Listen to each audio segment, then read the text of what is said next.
This one is very similar to what we covered last week.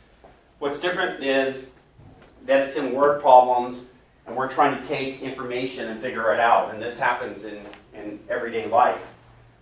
So the first example is that a person has a salary of $42,000. That means that's what they're making on an annual basis. Okay, so they're getting $42,000. Then on top of it, they're getting a 1.5% commission in sales. So everything that they sell to a customer, they get another 1.5%. So they have the salary, and then they also have their commission. So their sales were $700,000. So we don't have any math to do with this except to figure out what their total pay is. So we're going to multiply. What do I do with the percent as far as how do I put that in the calculator? 0.15. Yep, we got to move it twice, right? So 1.5, for us to get rid of this, we're moving it over, and it goes in the calculator like this. Okay?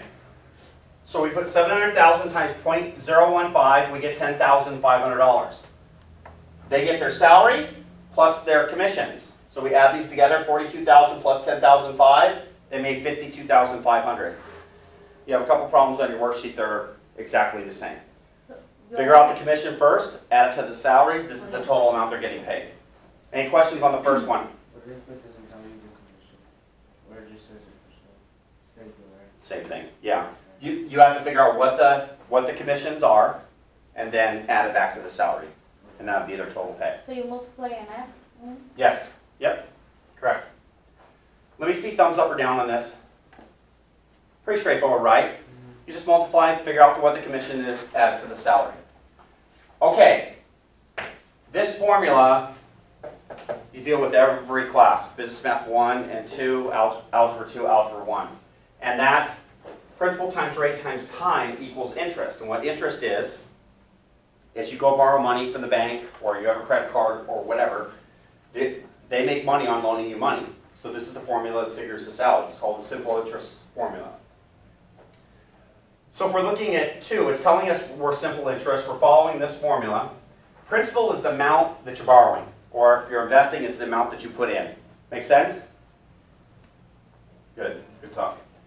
So principal, they borrowed $900. The rate is 0.16, 16%, move the decimal place twice. It's 2 years. So the time is 2 years. So we have the principal times the rate times the time. By multiplying all three of these, we can get the interest. So do me a favor, take the calculator out and let's do it. 900 times 0.16 times 2. And that's everyone, please. What would you say? 900 times 0.16 times 2. Yep. So $288 for 2 years. What if it was 1 year? How much would it be?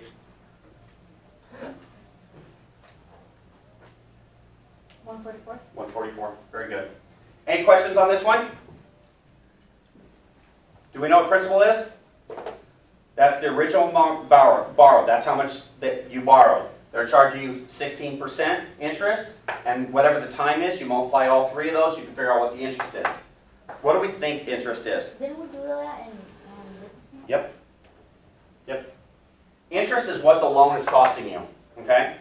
So interest, what it's costing you to borrow. Principal, the original amount that you borrowed. We just covered commissions, right? Commission is the percent? Yep, commissions are the percent on sales.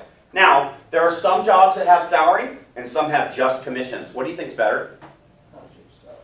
It depends. If you pay the same two people the same amount of money, okay, but you have a really good salesperson, they're going to negotiate for a higher commission on their sales and say, you don't need to pay me the salary, I can produce on my own. And that's what happens with car dealers. They start with a salary, but sooner or later, 90, 120 days, that salary goes away. And a salesperson should be able to produce on their own. And you'd want that unless you're struggling in sales, obviously. Make sense? Would a car salesman get the 1% commission from the entire car price? Well, the percents are all different, Yeah. depending, but there's a lot of scenarios. You know, how much back of book was it sold at retail price? There's a lot of factors that are involved. But typically, they make a certain amount of money for every car that's sold. And yeah, it's usually on the total amount, and then if that person goes in and they get financing, there might be a kick for that, you know, or if they go to the accessories department and get a bunch of other things, then the sale price goes up. So a lot of different things that factor or change. Okay, this one, 3 months simple interest, okay? This problem is exactly like this one, there's just a little twist. So the principal is $7,000, that's how much they're borrowing, $63 in interest. So this is an algebra example, it's telling us the answer, okay? It's saying $63 is interest, $7,000 was borrowed, it was for 3 months, we don't know what the rate is, okay? So that means we can solve this just like we're solving for 3x equals 9, right? We're trying to isolate, get the variable by itself. There is our variable. Let's talk about this for a minute. If it's 3 months, how many months are in a year? Right. So we write 3 over 12. Okay? So we take 7,000, in your calculators please, times 3 divided by 12. Tell me what the answer is. What did you say, mister? 7,000 by what? 3 divided by 12. Okay, so that's going to be what this becomes. We still haven't solved for r, right? So we're 750r equals 63. Now we're going to divide. Remember, this goes in the calculator first. So put 63 in the calculator, divided by 1750, and tell me what your answer is. And then I'm going to show you something that happens with this. Yes. This is the amount that comes in the calculator, okay? We have to move it back, because remember what we did? We moved it 2 spots to put it in the calculator. Now we need to put it back. So 1, 2. So the answer is 3.6%. That's right, right? Yes, that's the rate. Can you do it again? Which, $7,000. We don't know what the rate is. We don't know how much they're being charged, what the percentage is. And the times 3 months, so it's 3 over 12. So what we're going to do is we're going to combine like terms, which means we can take the 7,000, multiply the 3 divided by 12. We get 1750. We're still trying to solve for r, just like we're trying to solve for x here. Okay? So this means multiply, so we're going to divide it by both sides. 63 divided by 1750 is 0.036. This answer is not a final answer. It's asking in percent because it's a rate. So we need to move the decimal place over twice. It's 3.6. There's that little symbol, percent. Okay? Did you put Okay. point? Yes, that's what. No, do it. no. And 17? Point? No, that's common. Oh, Okay, so remember, if it's a percent question, we're trying to figure out rate. We got to move the decimal place twice. Okay, next one. This one happens all the time. You go to dinner, you're trying to figure out what the tip is. A lot of the restaurants actually now will have it. It'll have 15, it'll have 18, it'll have 20. But let me tell you a little something about that. That percent is on the total bill and the tax. So technically, you're not tipping that amount, you're tipping higher and you don't even know it. So, you want to know this. There's different schools of thought. You know, if your service is really good, you know, anywhere from 15 to 20%. But if it's really bad, your service is bad, why are you going to tip? Or, you know, maybe a smaller amount to try to motivate the person. You have to take it. You don't have to, no. No. Yes. But I will throw out there that people that work in restaurants, they survive on their tips. So the amount of hourly wage they actually get is like $2.67. And they're allowed to because tips make it up. So if they're providing really bad service, they're not going to be in the industry very long. It is service oriented. They're getting paid by how well the person's experience is. Okay, so let's talk about this. Amazing talk. So we have a dinner check for $67.95. Okay? We're going to estimate a 15% tip. Okay? The first thing we're going to do is we're going to take the $67.95 and we're going to change it to 68 because it's awfully close to 68, right? So 68 times 10% is going to be $6.80. Are we following so far? Okay. 10%, so what's half of this? 3.40. Yeah, $3.40. We add these together, we get the total tip of $10.20. So this is a faster way to do it because 10% is just moving the decimal place, right? And then taking half of that, adding it together, we've got 15%. Are we tracking? Because it's saying estimate. It's not saying the exact number. How did it separate? We want to be able to do it in our head. How did it separate the 15 from 10 and 5? So 67.95, right? I'm going to focus on 68, okay? I'm going to multiply it by 10%. Literally, all I have to do is move the decimal place over. So if I'm 68, I'm just moving the decimal place over, I'm $6.80, right?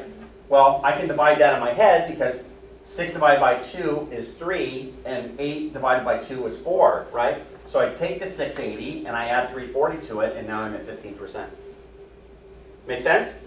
Okay. Last one, sales tax rate.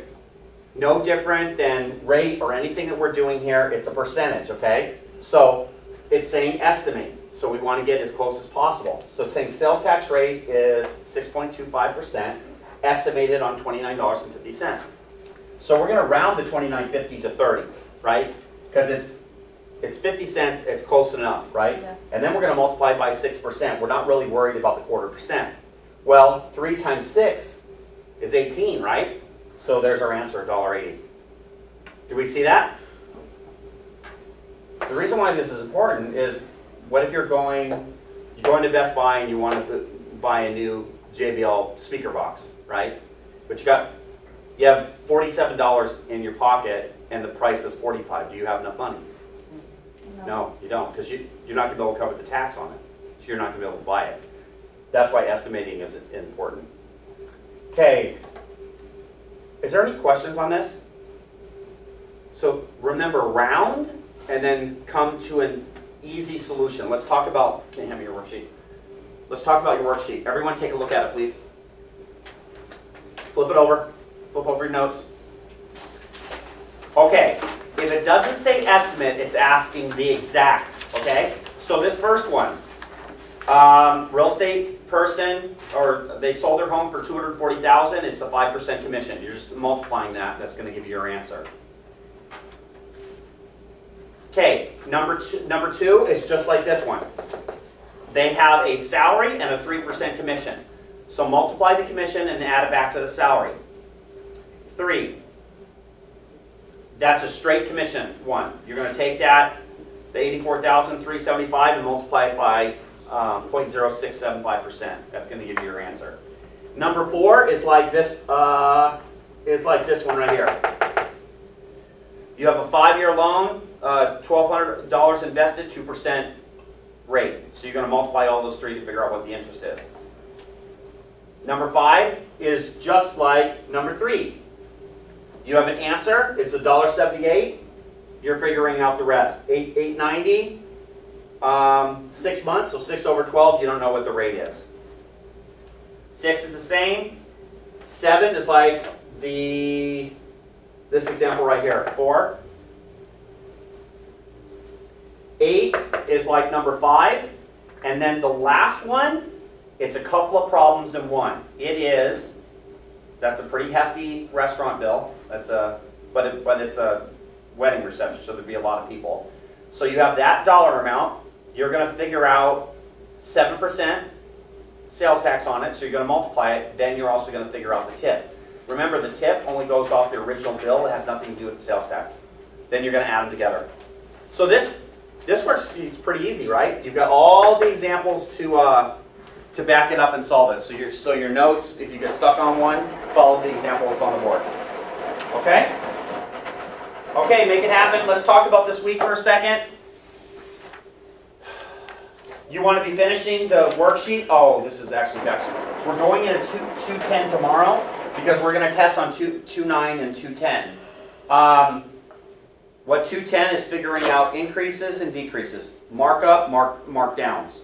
Okay? Okay, good.